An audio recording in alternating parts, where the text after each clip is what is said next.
Good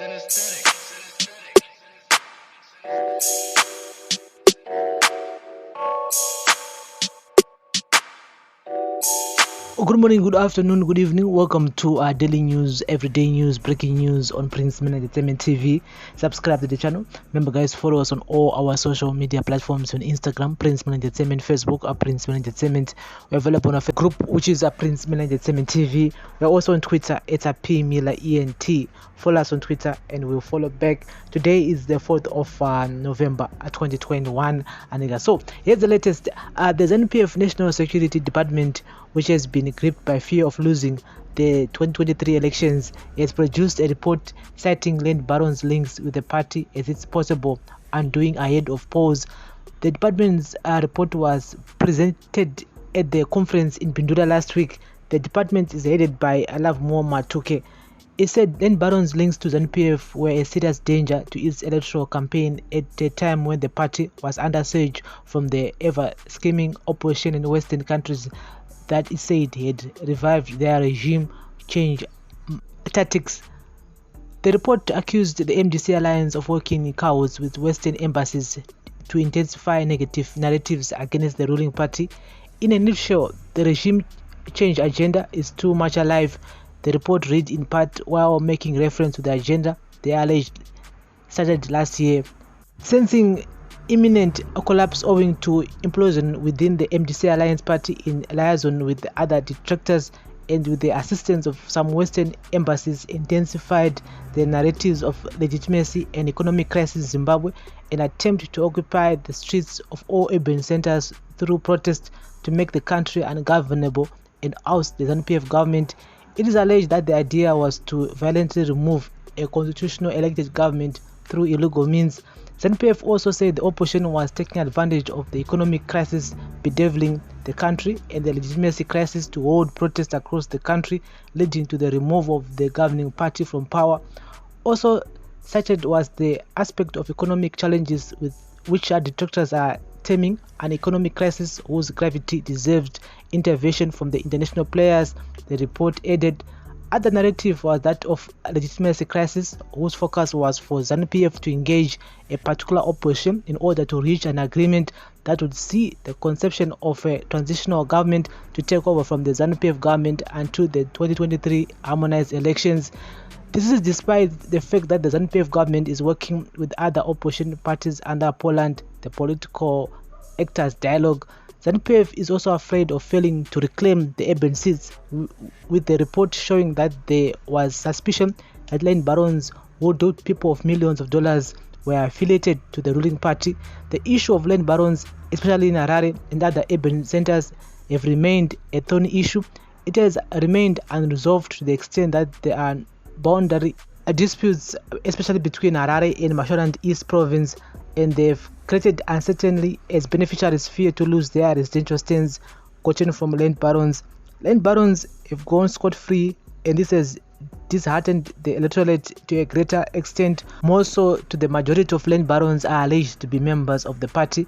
ZANU-PF is accused of creating chaos in Harare and using land to canvass for votes. A report by the Land Audit Commission led by Justice Tendai Uchenna exposed ZANU-PF officials for using land to garner support ahead of elections, but nothing has been done to bring the criminals to book.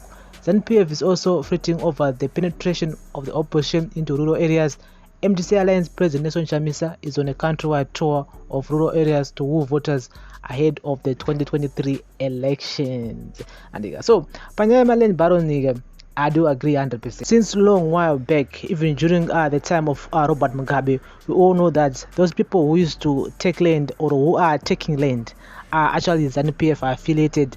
Anengane munhu anenge achiziva muoffice kana kuti ari kuhaya kumberi kweko ongotora a piece of land otongotanga kucheka mastands akutongopa vanhu and then autota yake cooperative whatsoever. Some have managed to register their cooperatives zviri pamutemo, but others have unsuccessfully done that because munhu wacho vanonge vachitemba naye anozomurasisa last minute kana kuti anozobviswa pachigaro poswa mumwe wacho obva angobvisa that cooperative here ndipo vamuzoona papa manje zvigireza zvakuya kuzoputsa dzimba dzavanhu. And so panyaya yemaland barons, the government they failed to deal with those people because those people are actually ZANU-PF affiliated.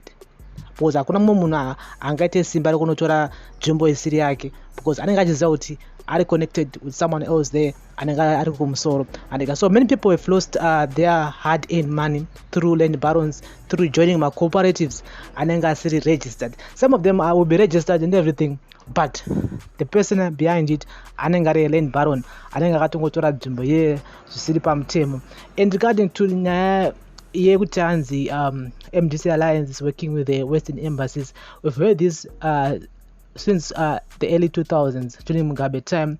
We've heard it kuti ndo zvavari kuronga, ndo zvavanenge vachingoita, they want to remove elected government by force, and I've heard those words so many times. So I'm not surprising that they are still talking about it here in 2021. And so guys, ngatitaure in the comment section. This is daily news, everyday news, breaking news on Prince Entertainment TV. We just wish that next year my campaigns 2022 won't be violent, because we don't want people to beat each other up. And I think we've talked about it here so many times that they should be free and fair. At the same time, people should be able to campaign without any intimidation from anybody. And so let's hope that people will understand that we are Zimbabweans first before any political party. And in terms of Zanu PF winning the urban areas or the urban constituencies, that's to be seen, because we've seen also that on the opposition parties, they failed to deliver in most urban areas, and they've been blaming the ZANU-PF government of controlling the city councils.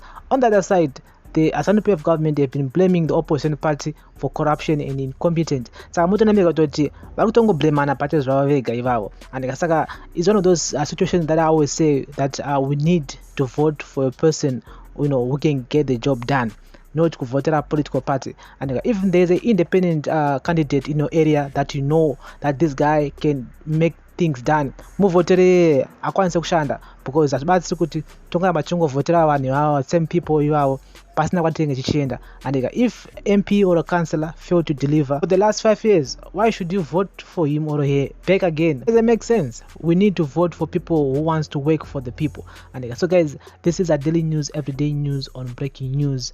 Remember guys to like, share and comment, and remember guys to turn on the notification bell so that you won't miss any of our new uploads. We upload each and every day.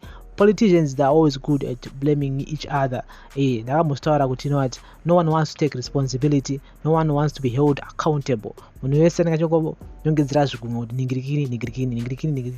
Saka ndo politics yacho pakaipa. And so guys, this is daily news, everyday news, breaking news. Remember guys to like, share and comment, and turn on the notification bell. Thank you very much for listening and watching daily news, everyday news, breaking news on Prince Entertainment TV. Like, share and comment. Bless up.